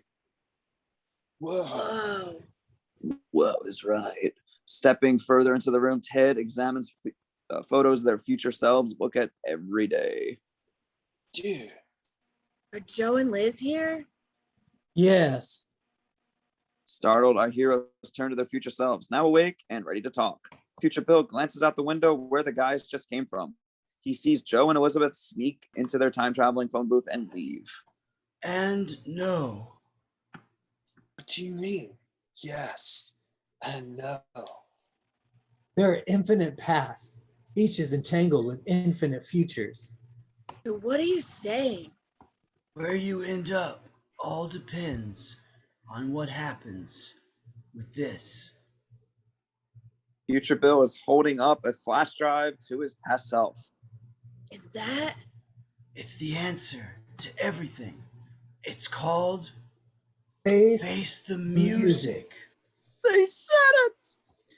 Future Ted holds a remote and clicks play. Through speakers, we hear an incredible, uplifting song, one that could perhaps unite the world and save reality as we know it. Dude, who's that on guitar? It's you two. Bill and Ted exchange shocked looks. Ted recognizes their style. It is us. Future Ted clicks of the music as Bill reaches for the flash drive from his future. He turns it over in his hands and reads what's written on the back. Face the Music. Preston Logan. Recorded at 7:17 p.m. At MP46. It's in your hands now. Go make it happen. Thank you, wise old usses. Yeah. Future Bill smiles. Bill and Ted don't seem ready to leave yet, though. They decide to sit next to their futures instead. I just want to say thank you, Bill, for all the times you've been there for me. I feel like I never really knew you, Ted. Oh, that's my fault. I never truly opened myself up to you. The truth is, I looked at you and I saw myself. Yeah, I know. Me too. Sorry for all the times I let you down, Bill. You never have, Bill. You never have. I'll never forget you, Bill. Ever. Bill hugs Bill. Oh, the masterful director of Freaked. Ted squeezes Neo's hand that he's been holding. Catch you later, Ted. Catch you later, Bill and Ted. Bill and Ted stand and gesture gratefully to their futures. Then, in an adorably rock and roll moment, they do the rockin' devil horns. And Bill and Ted leave. They're nice boys. Yeah. Outside, Bill and Ted calmly walk back to their booth. Dude, we got the actual real song. Now all we gotta do is figure out how to unite the whole world with it.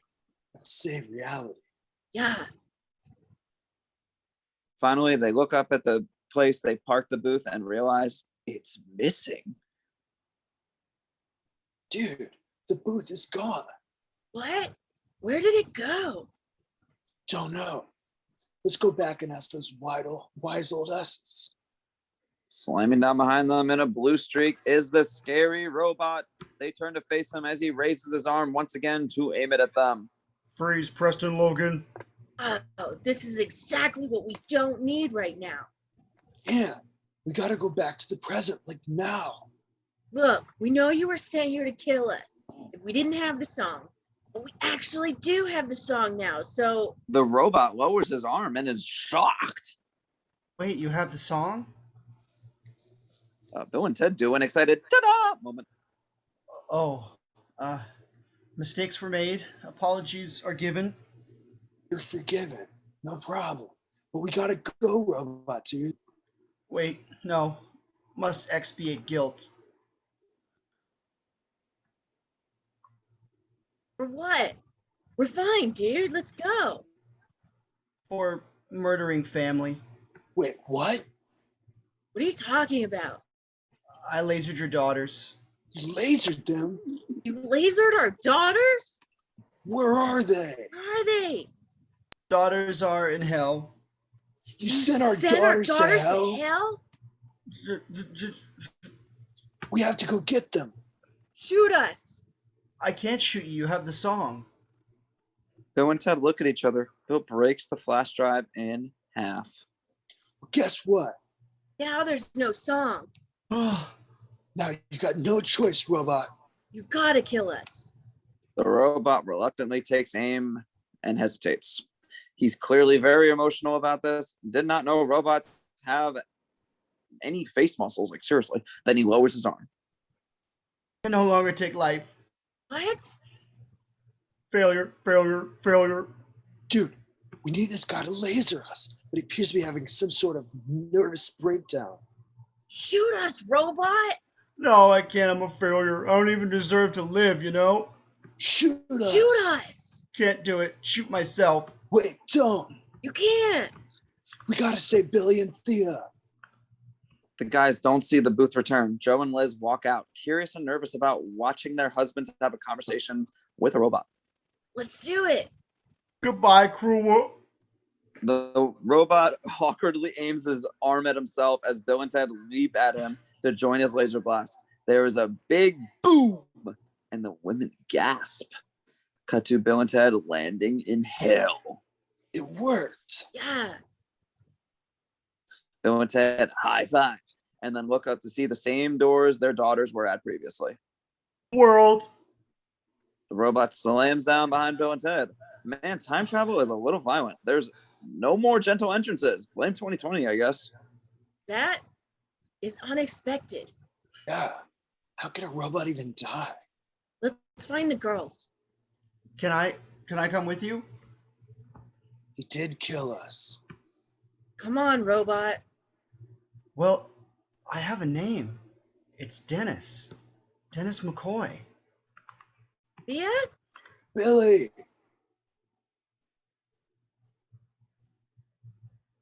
Dennis Caleb McCoy. That's the full name. Let's go, dude. Oh, I feel gratitude. Gratitude. Okay, we get it. You're a grateful, totally insecure, somehow dead robot named Dennis Caleb McCoy. Thea! Billie. How are we gonna find them, dude? I don't know, dude. Yeah, I don't even know, dude. Dennis Caleb McCoy casually slides in between Bill and Ted like he's part of the group. She doesn't even go here. Okay, he's trying to help. I'll go easy on him, but he's a bit awkward. Bill and Ted seem to share these sentiments and set them aside to keep looking for the girls. Thea. Yeah. Billie.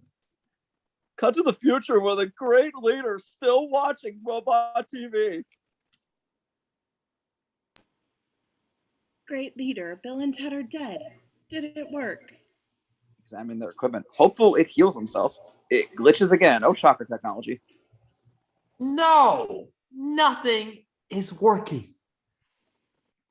Even in the future, nothing works. Cut to hell. Bill and Ted are now asking directions from some demons. Hey, those guys look familiar. Maybe we should ask the writer creators Ed and Chris if they know anything about it. Oh, very nice. Very nice. Good group. Group. Yeah, they went that way. Thanks, demons. Bill and Ted head that away as the demons instructed. Awkwardly, Dennis Caleb McCoy comes up after they're gone. Thanks, demons. Have a good time, boys. Oh, okay. Now that's strange. What is that? A robot? Yeah, that's a robot in hell. Robots go to hell, huh? Anyway, meanwhile, Bill and Ted are still wandering around some weird hell hallways, searching.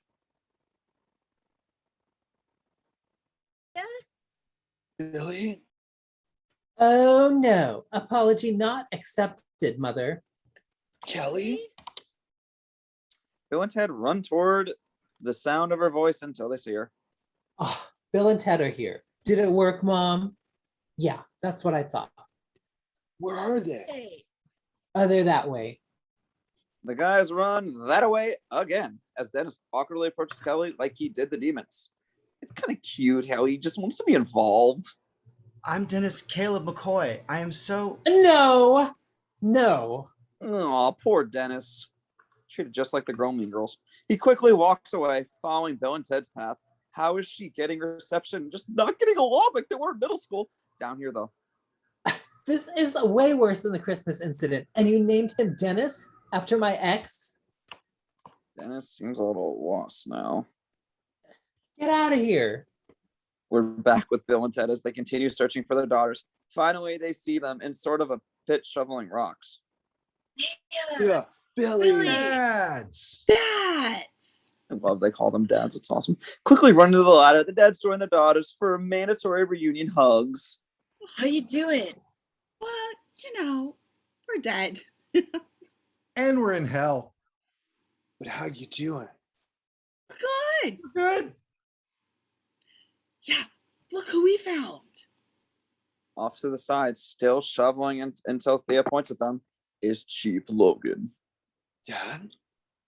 I did. I was wrong. I mean, you're here, which implies you also traveled through time, and your wives are actually princesses, all of which proves that is imperative that you write the song that will unite the entire world. And save reality. Oh, is that new? Yeah. Oh, well, then I should help you instead of criticizing you, and I'm very, very, very sorry. Thanks, Dad. Ted very enthusiastically closed the distance between him and his dad. Hugging him hard. Thanks, Chief Logan.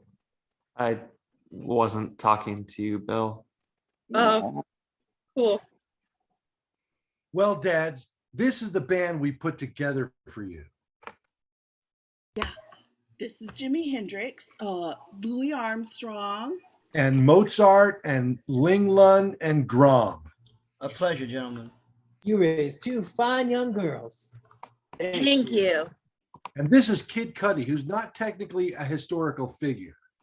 Kind of now, I think. It's a great honor to meet you all. Yeah, welcome to, and sorry about, hell. My bad. Oh, the awkward robot has finally found the group. Mozart was very startled by the robot. Understandably, can't blame him. Not sure how many he has in his lifetime. Plus, this is the robot who killed him. He shouts some German, but generally seems okay. Oh, that's Dennis Caleb McCoy. We've met. He killed us. I'm really sorry that I lasered you all, and I just need to tell you, my name is Dennis Caleb McCoy. Not willing to waste time on a long-winded, formerly scary, and now awkward robot speech, Bill and Ted applaud and thank him to keep things moving along. Well, thanks for coming to get us. How are we going to get out of here? I'm gonna go talk to Death. Oh, well, isn't he still mad at you guys? Oh, yeah. And we're still mad at him. That checks his watch. He's gotten so good at remembering on his own. You go, dude. 19 minutes. Everyone, follow us. Leading the way, Bill and Ted climb out of the pit. Cut to Bill, Ted, and the group approaching some doors. One is open slightly, so they peek in. Yes way, best 75 out of 81. Is he playing hopscotch by himself? He looks miserable, dude. Yes. Dude, he's cheating. Let's go, dude. Good luck, dads. Be sweet. Okay. Casually, Bill and Ted walk through the doors like it's no big deal. We can see this as a hell version of a dirt front yard, which is so random, yet makes perfect sense. They're smiling as they approach him. Death hits the tetherball that he's playing solo. Hey, Death. Hey, Death. Death finally sees them and freezes. The ball hits him in the head from behind. Oops. Well, if it isn't Wild Stallions, come to sue me again. No, Death. Not at all. We just need to talk to you, Death.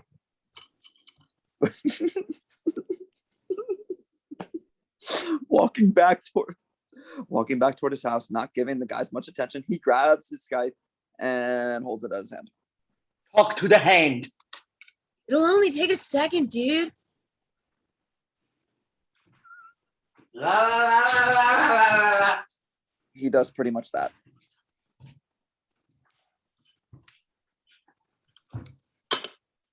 Death, come on, dude. Ew. Outside, we see Billie, Thea, and the rest of the group sneak into the yard as the guys head toward the house. Death slams the door in their face. Bill knocks. Who is it? Bill and Ted. What? Did your restraining order run out? Did the judge change his mind? So now I'm allowed to get close to you? Is it too close? Yeah, we didn't want to sue you, dude. Remember, be sweet, Ted. That's right. You tried to take the name Wild Stallions. What's Wild Stallions? What are you talking about? You kicked me out because you was jealous of me. No. You quit the band on your own. You didn't let me play. You were playing 40-minute bass solos. No one but you could play. I was in the groove. With those 40-minute solos, they were the highlight of your shows. No wonder you went down the tubes. This is perfection. Death goes back inside and slams the door on them again. What are we going to do? This time, Bill doesn't knock. He shoves the door open. He means business. Oh. Death, the reason we came here is because we have to play a song at some place called MP46, like right now. All the time is going to fold in on itself, dude. I have been demoted down here because I took two so-called friends back up who should not have gone back up. So if that is why you're here, sorry, not sorry, bye. Death slams the door on them yet again. They are really running out of time to get to MP46. What now? I don't know, dude. Dads, I have an idea. Mind if we try? Yeah, I mean, the dude is most rad badass player like ever. Please. Please. Bill opens the door and leads them inside. He's kind of a dick. Okay. Okay. Inside, Death is playing an electric bass with headphones on. Billie and Thea look at their dads. Dads, we think you should wait outside. you wait outside. Bill and Ted head outside. The girls approach Death and gently take his headphones off. Excuse us, Mr. Death, sir? It's good to see you again, Mr. Death, sir. Well, if it isn't little Bill and little Ted. We're still your hugest fans. Don't fudge with me. We're not fudging with you, sir. It's legit. Really? Yeah, The Lonely Soul Surfer, it was the most underrated album of 1998. The critics hated it. Well, they just weren't ready for an album that was all bass. It was all over the place, they said. It was a raging, confused mess, they said. It was worse than even Pale on Pale, they said. Well, it was in parts. But in other parts, the outro in I'll Never Be Loved? It's the most bodacious. I mean, the last 3 bars before the chorus in Too Pale to Cry. Okay, let's just make one thing clear. Critics suck. If our pale friend Death could blush, he'd be doing it now. Oh, well, what did you think of the hook in Boogie Down with Dr. D? What can we even say? Insane. We've never seen left-handed technique like that. I know! I was self-taught. You have some like crazy skills, dude. Well, You know what you need? You just need a band. And the band needs you. oh, T? B? The girls run back to the door and open it. Bill and Ted totally weren't trying to eavesdrop here. Totally not. Dad, is something you'd like to say to Death? We're sorry for how things went between us, Death. Yeah, sincerely sorry. I am sorry the fame went to my head. It's very intoxicating. We really did love playing with you, dude. We really did rock, didn't we? Definitely did. But if it's not too late, Death, Yeah? Would you consider rejoining Wild Stallions? Oh, oh. Billie and Thea do the Home Alone face, worried that Death may still turn them down, or that Wild Stallions could have the most epic reunion of the century. I suppose. Yay! Bill, Ted, and Death break into a 3-person hug before doing their air guitar together again. Excellent! Cut to the band is in the police van that was accidentally lasered with Chief Logan. Chief Logan is driving while Death is riding shotgun. The only disappointing thing is driver picks the music. Shotgun shuts his cake hole, so I don't think they'll be rocking much during the road trip. Okay, let's go. Right. Suddenly, everyone hears banging on the back of the van. It's the robot knocking. It's Dennis. Hi.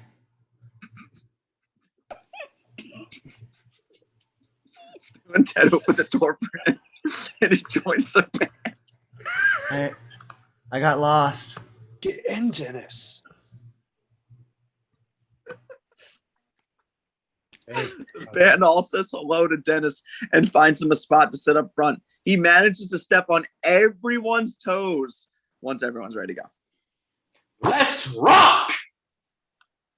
Death slams this guy down as the rock music manages to play, and the van shoots into the air. Gravity seems to be weird in hell because everyone except the driver, Paleface Robot, and Paleface Bass Player are flailing about. It was cool when you said let's rock because it made me want to rock. Uh-huh. You don't just get to rock. You have to earn the right to rock. Dude, we've got 11 minutes. Anyone know where MP46 is? Depends on your perspective. To really dig the grove of the quantum realm, you gotta choose a place and to dig from. You dig? Anyone know where MP46 is? The van continues catapulting upwards when we cut to just weird Deacon and Missy in a car stuck in traffic. And we're never going to make our flight.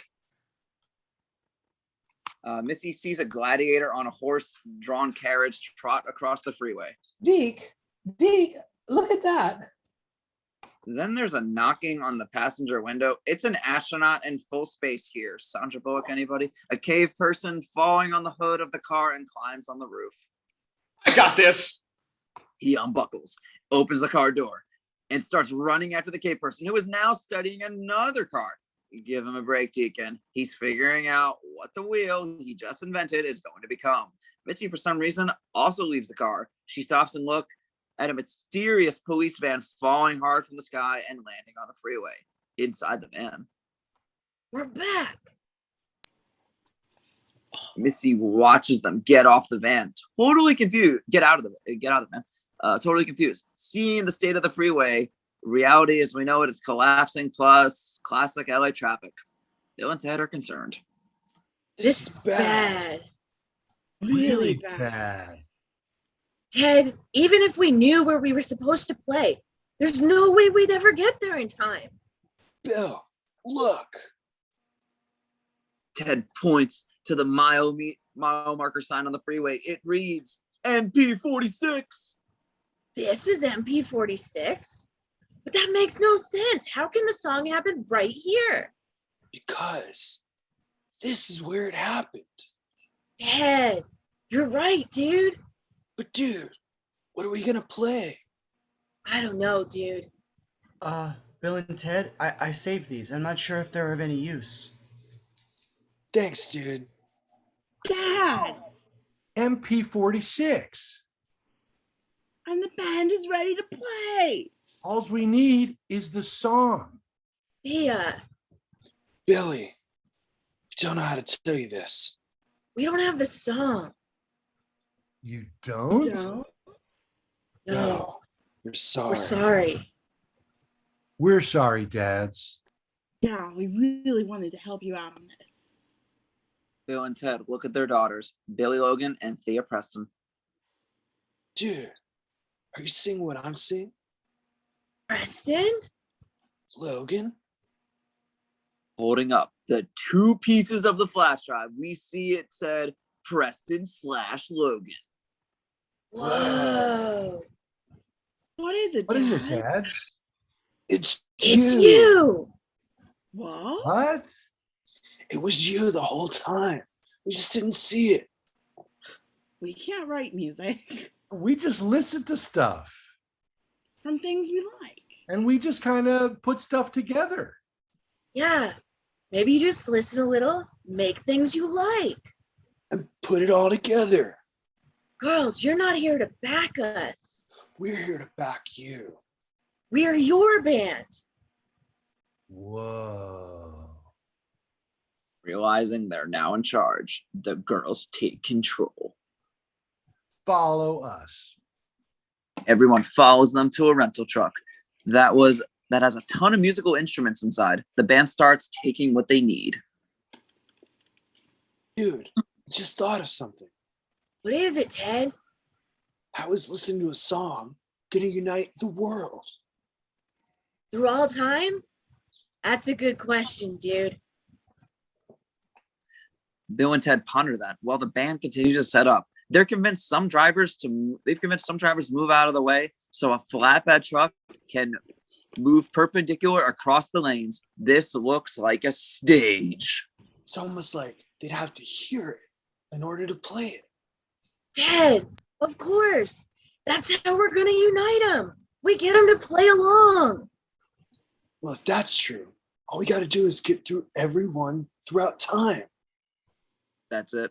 That's all, Ted, because you haven't done anything a whole heap already. Now you just got to get to everyone throughout all of time. Okay, sure. Weirder things have happened on LA freeways. Let's go with it. You totally got it, Mr. Narrator. Let's do it. Yeah, and get them instruments, dude. 7 minutes and 25 seconds.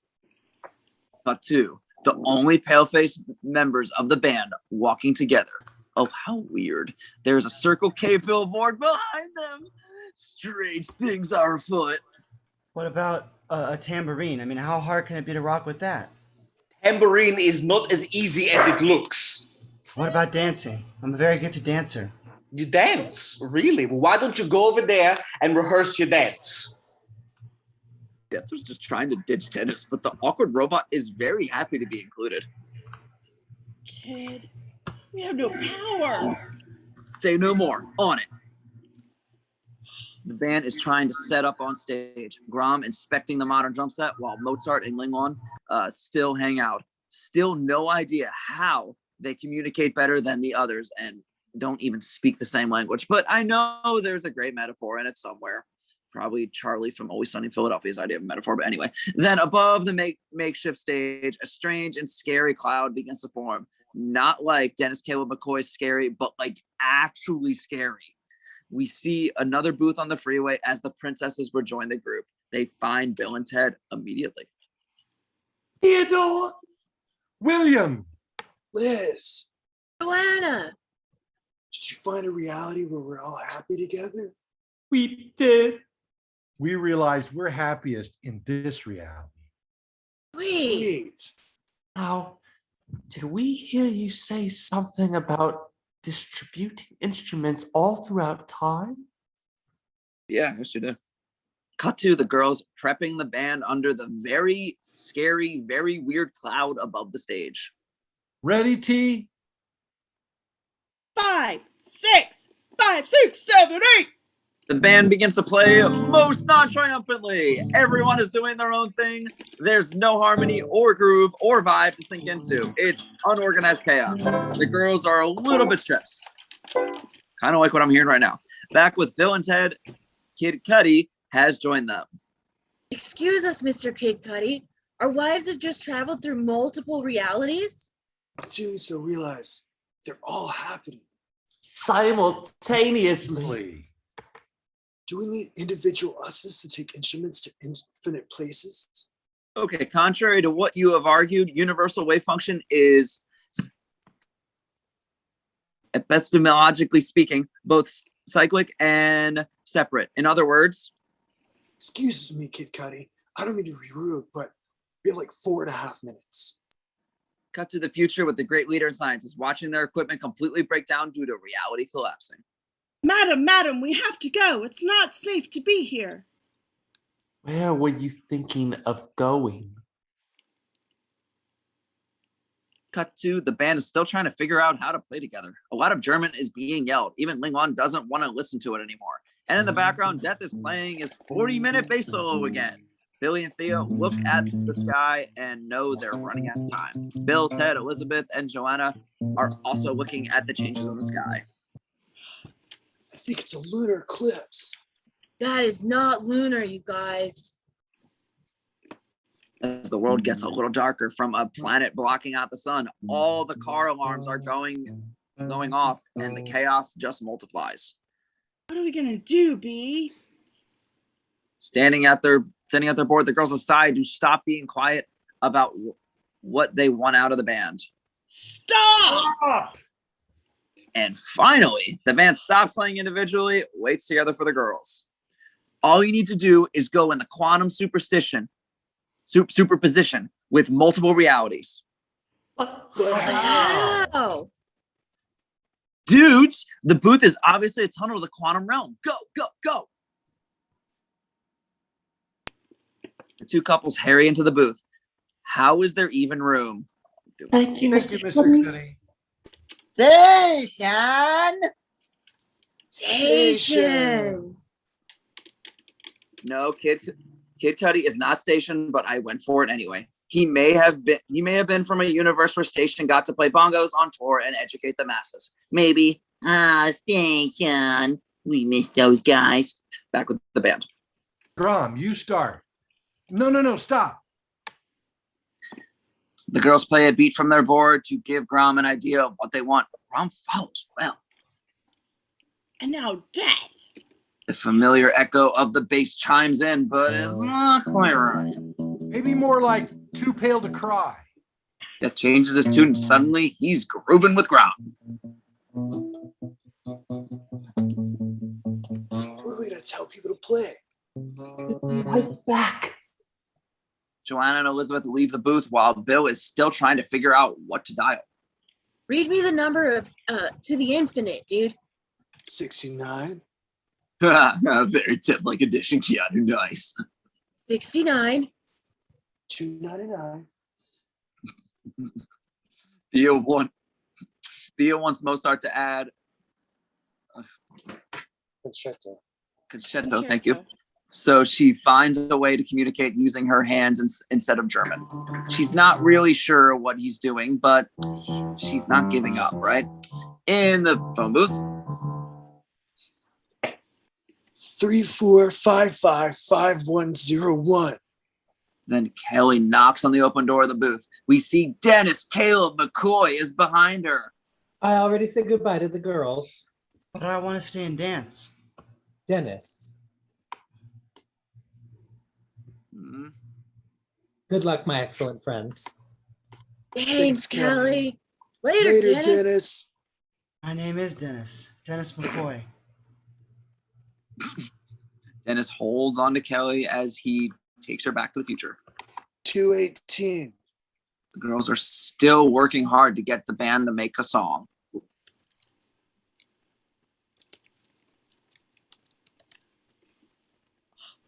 Faster, you know. Okay, now D. Oh, The bass and the piano change at the same time, and suddenly it's a whole new mood. The girls are doing it. Mozart and Ling Lun are getting along again. They cue Jimi in as we head back to Bill and Ted. 1828. C major. 113 beats per minute. Got it. 455.51. Never had Crowd is one lesson. gathering around. A crowd is gathering around the band practicing, still really unsure of this concert on the freeway in the middle of a not lunar eclipse. They do seem to want to give it a chance. Meanwhile, Bill and Ted are still dialing a really long number. Maybe just press the infinity button. Oh, the booth has an infinite button. I totally knew that. Yep. One last thing. Love you, Elizabeth. Love you, Joanna. We know. You know. Okay, let's go. Thank you, Han Solos. The booth glows again, only for the infinite. It glows red. It leaves a streak of fire in the sky as it looks like it gets to space and explodes into an infinite number of booths with an infinite number of Bills, Teds, Joannas, Elizabeths, and instruments to set out through all space and time. Cue montage. Bill and Ted in a desert handing out instruments to locals. Bill and Joanna in the 1700s distributing instruments to all the townspeople. Bill and Ted inside Mozart's performance room where we first saw him handing out instruments to all guests. Ted and Elizabeth checking in with Louis Armstrong's band. Joanna and Bill handing out instruments to friends of Ling Lun. One version of Ted hands a saxophone to his brother Deacon and a ukulele to his not mom Missy. In case you're wondering, I'm essentially an infinite me. Catch you later. Outstanding. Infinite Ted disappears as soon as he's done what he came to do. Apparently, Deacon will figure out how to play guitar in the next 6 seconds. Billie and Thea finally see the crowd that has formed to listen to their song. They're pretty excited. They put together something epic. A red streak hits, and we see their parents join them on stage. Excellent. Bill and Ted high-five their girls as they stare in awe of the amazing band they lead and the spectacular, uplifting song the world seriously needs right now. They're playing. The girls hand their dads guitars so they can join in, cueing the band. All the music except a steady drum stops to allow room for Kid Cudi. Sandy must make some noise! And the band is back, playing together as they were meant to. As Ted checks his watch, it's 7:16 p.m. and 52 seconds. They made it! 8, 7, 6, 5, 4, 3. Dad. yes. This is it! The girls cue them in for the guitar parts they heard from the future. They begin playing at exactly 7:17 p.m. 2, 1. And the epic duet is blatantly reminiscent of their first rock ballads. It continues to lift the mood and keep the audience rocking. Billie and Thea know what they're doing. Cut to in the future. Madam, you need to see this. Their equipment is no longer glitching. It's healing. Kelly enters, Dennis close behind. Oh, Father would be proud of you. Oh, Kelly. Go. Oh, seriously, we really miss you, Rufus. Back at MP46, the band rocks on. Even Chief Logan is dancing on stage. Whoa. And Elizabeth and Joanna have picked up some instruments. The out-of-place historical figures are all returned automatically to their correct locations. We see that the important supper, the baseball field, everyone is rocking out to face the music. Even in the future, Dennis Caleb McCoy gets his dancing solo. The dude totally is gifted. Seriously, watch Barry. He is amazing as no Hank. As the universe heals itself, sparks fly on stage, creating a stage light effect so much better than the lighting at the open mic night we saw. It's working. Now, infinite beings, even Bill and Ted glow on stage as they play. It's clear no two greater rock stars have ever taken the stage. No greater producers, Billie and Thea, have ever put together such an epic song. Fate 2 Shot of Space. And so it wasn't so much the song that made the difference. It was everyone playing it together. And it worked. And we roll credits with a small portion of Bill and Ted fans across the world rocking out. Literally, the real Bill asked real fans to submit videos, and they did. But wait, there's one more thing you need to see. Dude, are you dead yet? No, are you?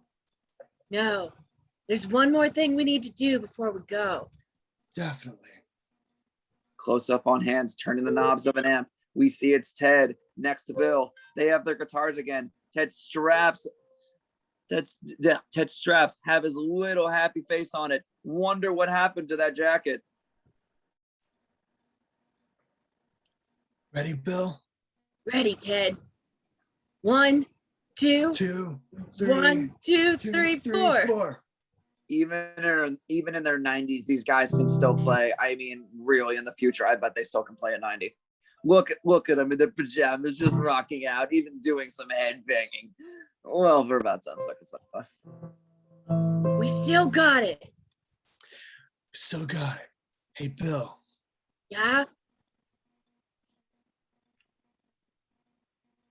Okay, I have to sit down now. That was fun. Nurse! And this chapter is closed, everyone. Be excellent to each other. And party on, dudes! San Dimas High School football rules! The end.